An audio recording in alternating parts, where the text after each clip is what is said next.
there! Welcome to Lecture 23, Electric Circuits.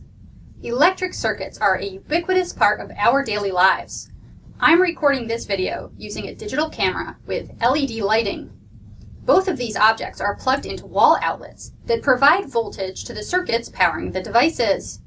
You are watching this video on a smartphone, tablet, or computer that uses circuitry to function. The smartphone or tablet is powered with a battery, and the computer plugs into the wall. Learning the fundamentals of electric circuits allows us to better understand the basics of how all of our electronics works.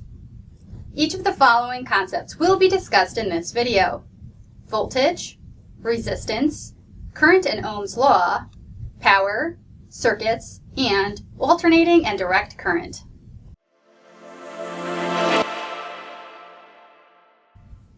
Voltage is a property of electric circuits that's very prevalent in our lives. Voltage has a symbol of the capital letter V. The units for voltage are volts, which also has a symbol of the capital letter V. Voltage is a measure of electric potential, a property we discussed in Lecture 22. Usually, voltage is measured as a difference in electric potential between 2 points. This is why you may hear the term potential difference used in discussions of voltage. Voltage can be created in different manners. Chemical means can be used to separate positive and negative charges, for example in a battery. A battery is a source of constant voltage. AA, AAA, and D-cell batteries are commonly used in household items like flashlights. These output constant 1.5 volts. A 9-volt battery generates 9 volts of potential difference. Coin cell batteries used in smaller electronics like calculators usually generate either 1.5 volts or 3 volts. Alternatively, a generator can be used to produce voltage. Power plants generate electricity using a process we'll discuss in Lecture 25. The value of this voltage changes over time. In the United States, our power generation creates a voltage that fluctuates at a frequency of 60 Hz and has an average voltage of 120 volts in our homes.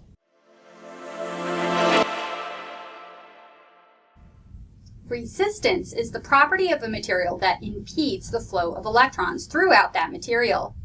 It has the symbol of the capital letter R. The units of resistance are ohms, which has a symbol of the capital Greek letter omega. The resistance of a material is related to different properties of that material. One of the properties is the resistivity of that material. Resistivity has a symbol of the lowercase Greek letter rho. The units used for resistivity are ohm meter, an ohm times a meter. For pure substances, resistivity is a property inherent to that material. The smaller the resistivity of a material, the better conductor it is. For example, copper has a resistivity of approximately 1.7 times 10 to the negative 8 ohm meters at room temperature. Resistance is equal to the resistivity of an object times its length divided by its surface area. In other words, R equals rho L divided by A. We can use this equation to determine the effects of each of these variables on resistance. The larger the resistivity, the larger the resistance. The longer the object, the larger the resistance. However, the larger the cross-sectional area, the smaller the resistance. This equation is used to create electric circuit elements known as resistors. Resistors are used in electric circuits for many reasons: to create particular voltage and current properties, and to amplify certain frequencies of electronic waves, among many other applications. They are frequently used by electrical and electronics engineers and can be found in nearly all electric circuits.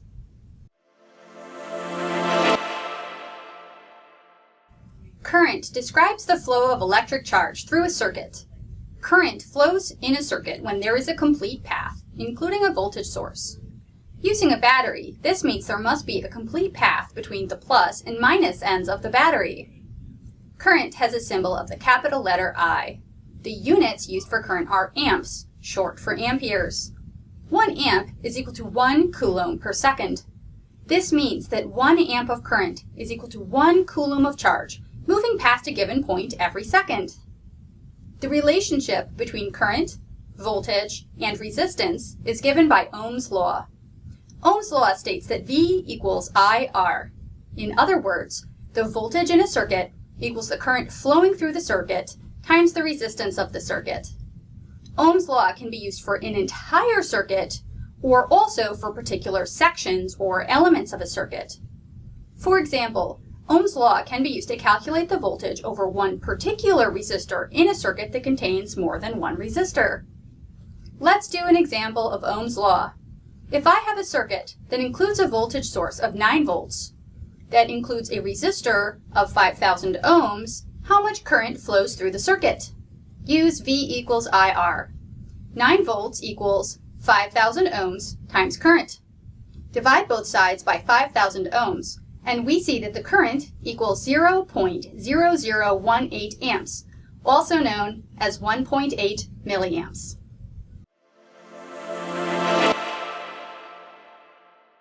Power describes the rate at which energy is consumed in a circuit element. This is the same physical property that we discussed in Lecture 7.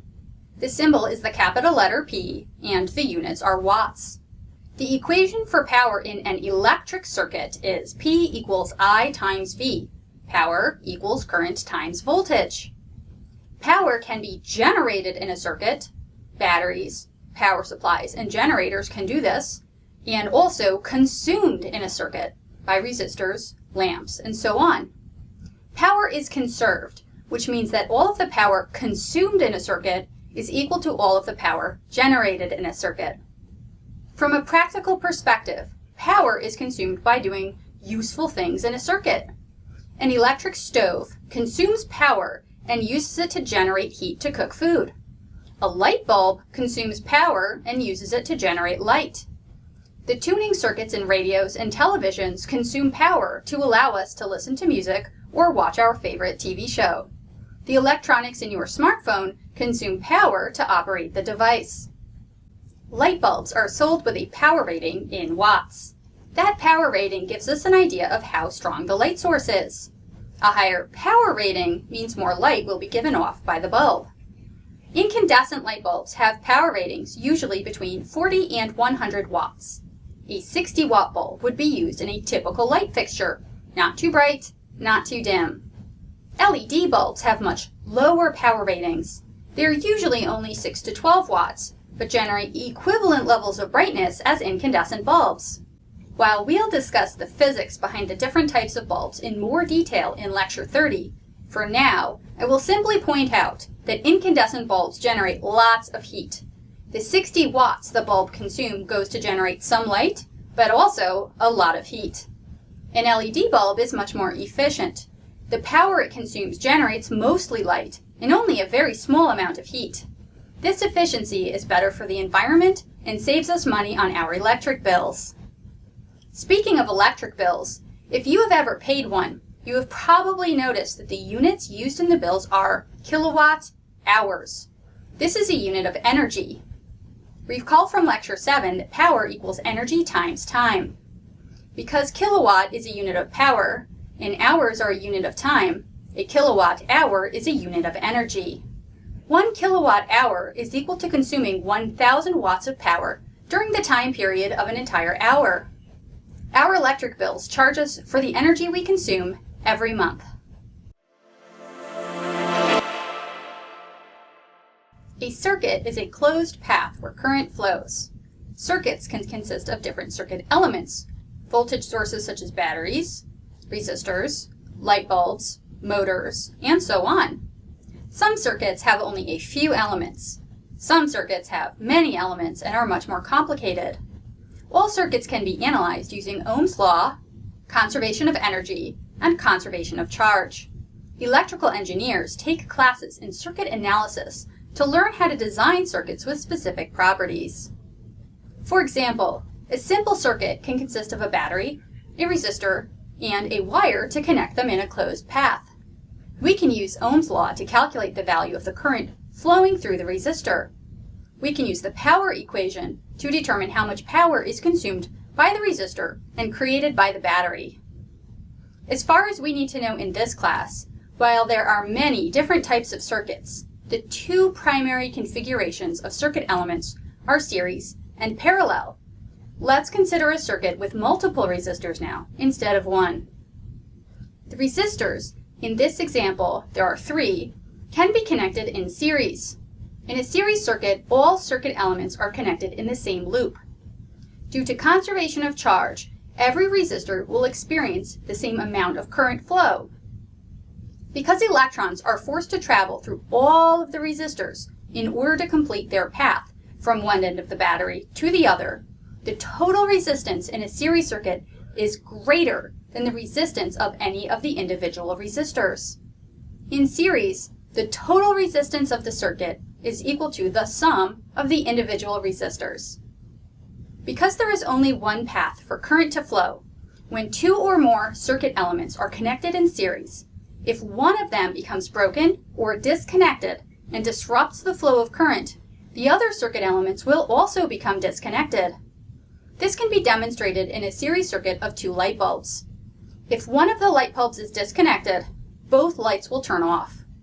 Many cheap holiday lights are like this. If one of the bulbs breaks, the rest of the bulbs turn off as well.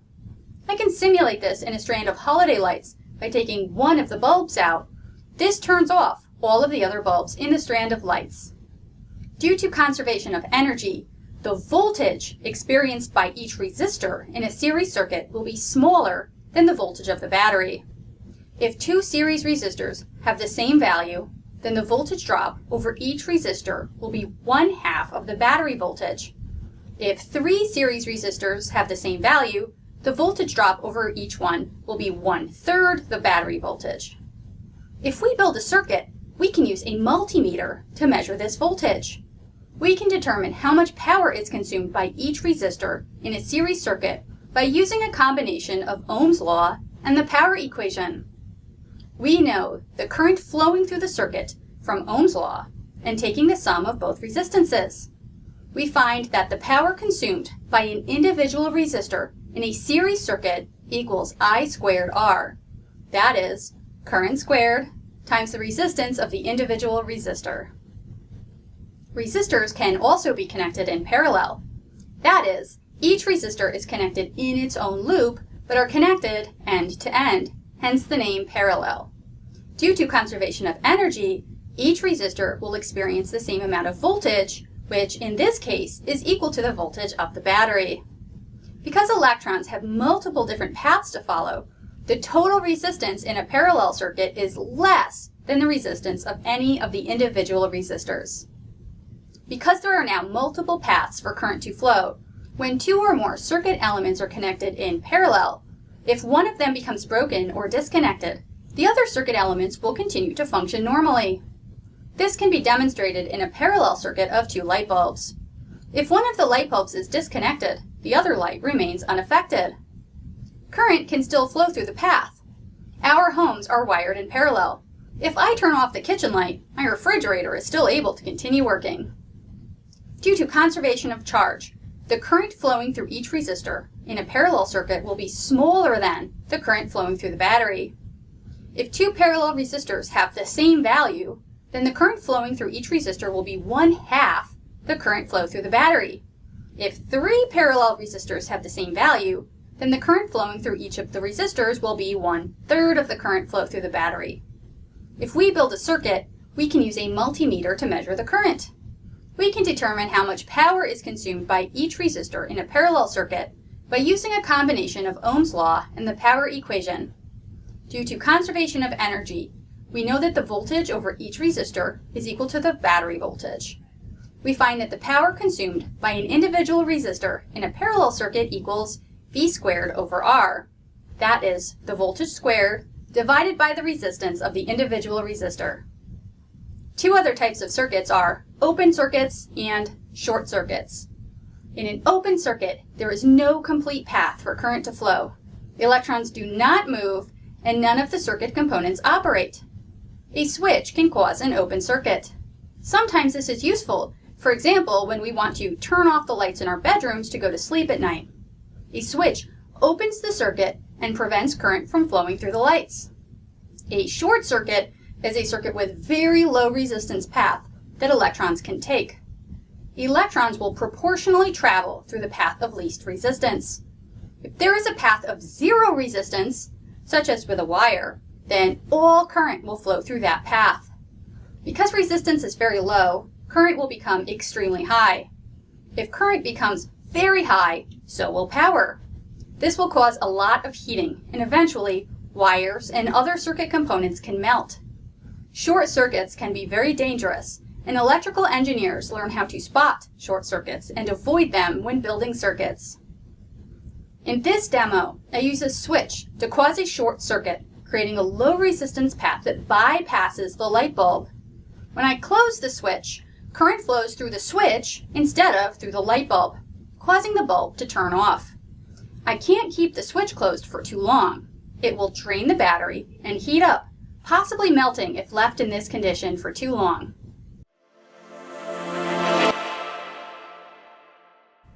The voltage and current in a circuit can exhibit one of two different properties.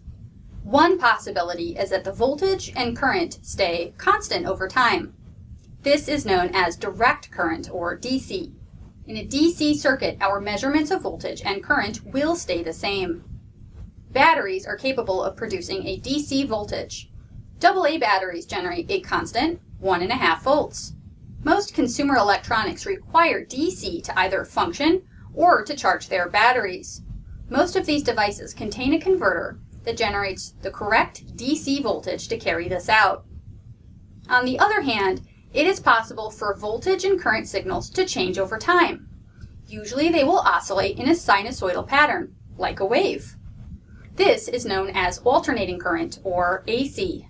A device known as an oscilloscope can be used to record how voltage changes and generates a graph of voltage plotted with respect to time. For reasons we'll discuss in Lecture 25, power plants generate alternating current. When we plug something into a wall outlet, that device is powered with AC. The frequency of the voltage oscillation is 60 Hz in the United States, and the average value of the voltage is 120 volts in this country. When traveling to other countries, it is important to bring an adapter to ensure that our electronic devices continue to function when plugged into different values or frequencies of voltage. A diode is a circuit element that acts like a one-way valve. A diode only allows current to flow through in one direction. When connected in a DC circuit, a diode can prevent current from flowing if it is connected backwards. A light-emitting diode, LED, is a diode that also emits light. When connected into a circuit in the forward direction, current flows through and the LED lights up. When connected backward, current is blocked and the LED remains off. In an AC circuit, a diode allows current to flow in only one direction. It transmits through positive current and blocks negative current. We can see this effect as the LED only lights up when it allows current to flow through every half cycle. A circuit built with a regular, non-light emitting diode can be used to show the difference between the input and output voltage on an oscilloscope. The input signal is yellow, and the output signal, after negative voltages have been blocked, is shown in purple. This circuit is called a rectifier. A rectifier is a circuit that only allows current to flow in one direction. Because every half cycle, the diode blocks current, this would not be an efficient circuit to convert AC to DC. For that, we use a circuit called a full-wave rectifier. The configuration of diodes in this circuit causes current to always flow through in one direction. The output wave on the oscilloscope shows that current flows through during both cycles of the AC wave and all of the voltage is positive. To smooth out the oscillations in this output voltage and to obtain a nice, smooth DC voltage, we use a device called a capacitor. A capacitor smooths out changes in voltage in a circuit. This forms the basis of the converters used to charge DC-powered electronics that obtain power from a wall outlet. Thanks for taking the time to learn about electric circuits. Until next time, stay well.